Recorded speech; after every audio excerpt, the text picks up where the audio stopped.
رسولہ الکریم اما بعد۔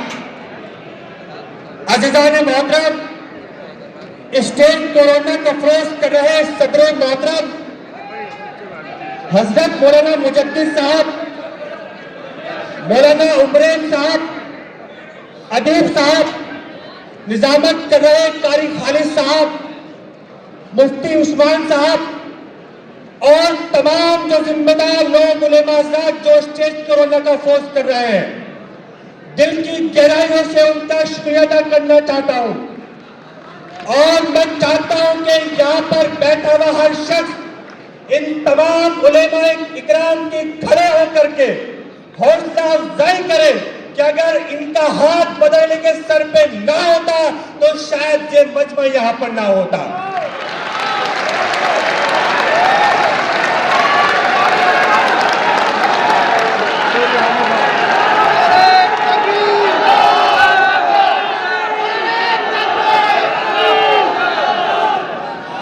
اللہ نے فرمایا کہ مجھے جو انسان مجھ میں یقین رکھتا ہے وہ مایوس نہیں ہو سکتا۔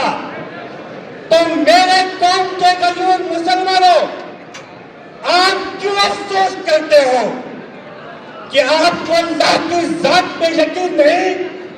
اگر اللہ کی ذات پہ یقین ہے تو آواز دو، آواز دو،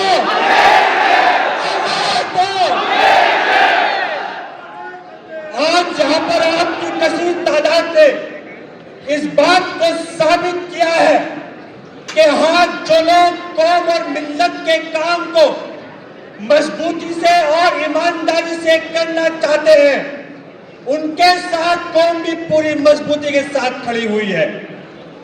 پچھلے 3 دن سے ہماری والدہ محترم روزے کی حالت میں ہے۔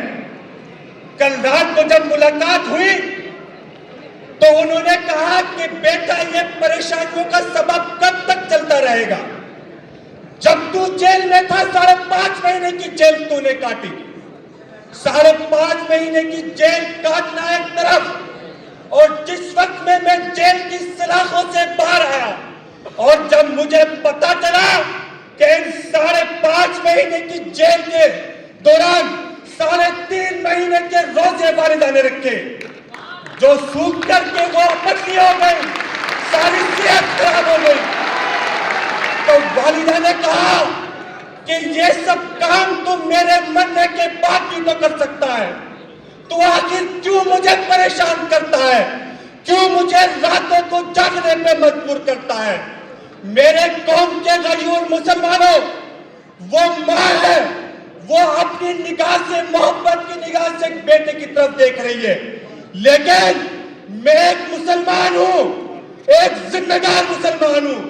جس طریقے سے میری ماں محبت کی نگاہ سے میری طرف دیکھ رہی ہے اور وہ نہیں چاہتی کہ میں کسی پریشانی میں پڑوں، ٹھیک اسی طریقے سے میری قوم بھی میری طرف دیکھ رہی ہے، اور میں مرتے دم تک اس بات کو نہیں مانوں گا کہ سرکار کوئی سی بھی ہو، حالات کوئی سی بھی ہو، اگر قوم ہمارے ساتھ ہے تو ہم ہر سرکار سے ٹکر لینے کو تیار ہیں۔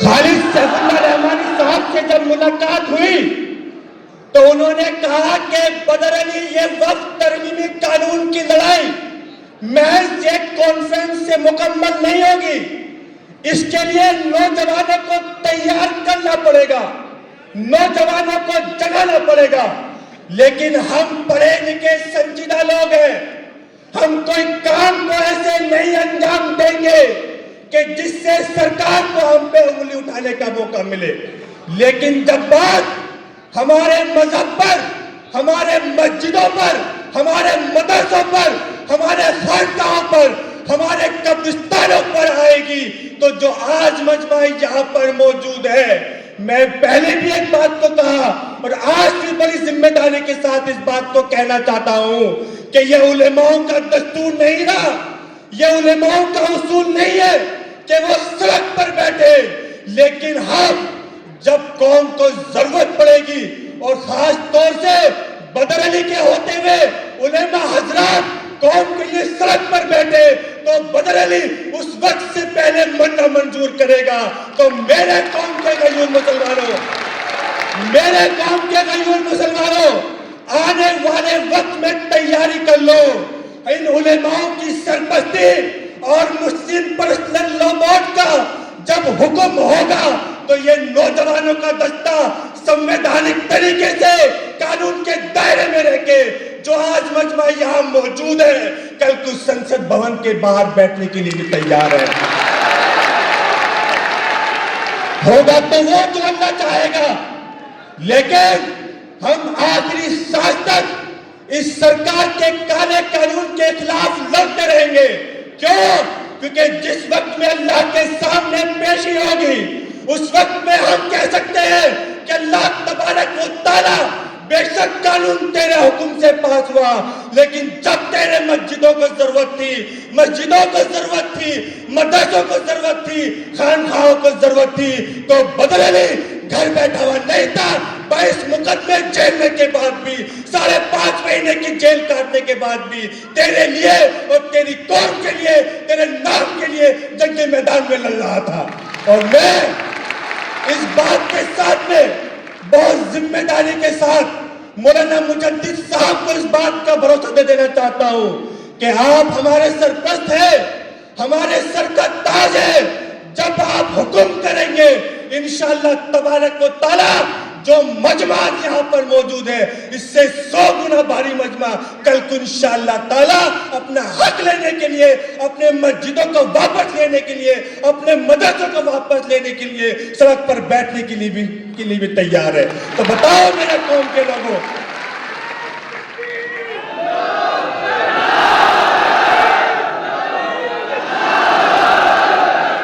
تو کسی بات سے گھبرانے کی ضرورت نہیں ہے، کسی بات سے پریشان ہونے کی ضرورت نہیں ہے. ہمارے علماء کرام پوری مضبوطی کے ساتھ میں پرسنل لا بورڈ اس وقف ترمیمی قانون کے خلاف لڑائی کو لڑنا ہے. بس ہمیں اس بات کی تیاری کرنی ہے کہ جیسے ہی مسلم پرسنل لا بورڈ کا حکم آئے سارے کام چھوڑنے ہیں، سارا کاروبار چھوڑنا ہے. کیونکہ ارے میرے لوگوں، اگر مسجد بچے گی تو ہم بچیں گے، مدرسے بچیں گے تو ہم بچیں گے، ارے قبرستان بچیں گے تو ہم بچیں گے. اور یہ کمائی، یہ پیسہ، یہ دولت، یہ اولاد کس کے لیے ہے؟ یہ اللہ نے دی ہے. اگر ہم اللہ کے نام پہ قربان کر دیں گے تو سب سے پہلے بدر علی مقدمے کھانے کے لیے تیار، جیل جانے کے لیے تیار، لاٹھی کھانے کے لیے تیار. پہلے قربانی بدر علی دے گا، اس کے بعد میں اپنی قوم سے امید کرے گا.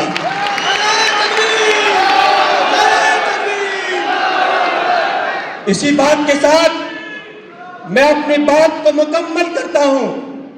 اور تمام نوجوان ساتھی جو الگ الگ علاقوں سے آئے ہوئے ہیں، سب کے چہرے میری نگاہ کے اندر ہیں، سب کے فون میرے پاس آئے ہیں.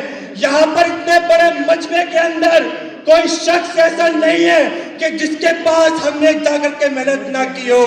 یہ احسان قوم کے ساتھ ساتھ بدر علی پر بھی ہے. اور جب وقت پڑے گا تو ایک کے خون کی بوند نکال لینا، سگے بھائی سے پہلے آپ کے لیے خون دینے کے لیے بدر علی موجود رہے گا. اور میں ایک شعر کے ساتھ میں اپنی بات کو مکمل کرتا ہوں کہ کچھ پل کی دیری ہے، کانوں میں پھر شور آئے گا. کچھ پل کی دیری ہے، کانوں میں پھر شور آئے گا. تمہارا تو وقت ہے، ہمارا دور آئے گا. اور ہمارے آنے والی زندگی کیسی ہونے والی ہے، ان 4 لائنوں میں میں اپنی آنے والی زندگی کو بھی بیان کر دینا چاہتا ہوں. موت مکمل، ڈرنے والا نہیں ہوں. موت مکمل، ڈرنے والا نہیں ہوں. جو جنگ حق ہے لڑنے والا نہیں ہوں. اور آنے والی جو 2 لائنیں ہیں وہ طے کریں گی کہ بدر علی کی زندگی آنے والے وقت میں کیسے ہونے والی ہے. میں یہ نہیں کہتا کہ ہم پورا ہندوستان بدل دیں گے، میں نہیں کہتا کہ میں پورے اتر پردیش کے قوم کے حالات کو بدل دوں گا، لیکن جیسے گھر کا ذمہ دار یہ سمجھتا ہے کہ کہ میں محنت کروں گا تو میرے حالات بدلیں گے, میں پیسے کماؤں گا تو میرے حالات بدلیں گے, تو ٹھیک اسی طریقے سے آنے والی 2 لائنیں طے کریں گی کہ بدلنے کی زندگی آنے والے وقت میں کیسے ہونے والی ہے. موت مکمل, ڈرنے والا نہیں ہوں, جو جنگ حق ہے لڑنے والا نہیں ہوں, اور جب تک بدلنا تو قوم کے حالات خدا کی قسم مرنے والا نہیں ہوں. بہت بہت شکریہ. الحمدللہ رب العالمین.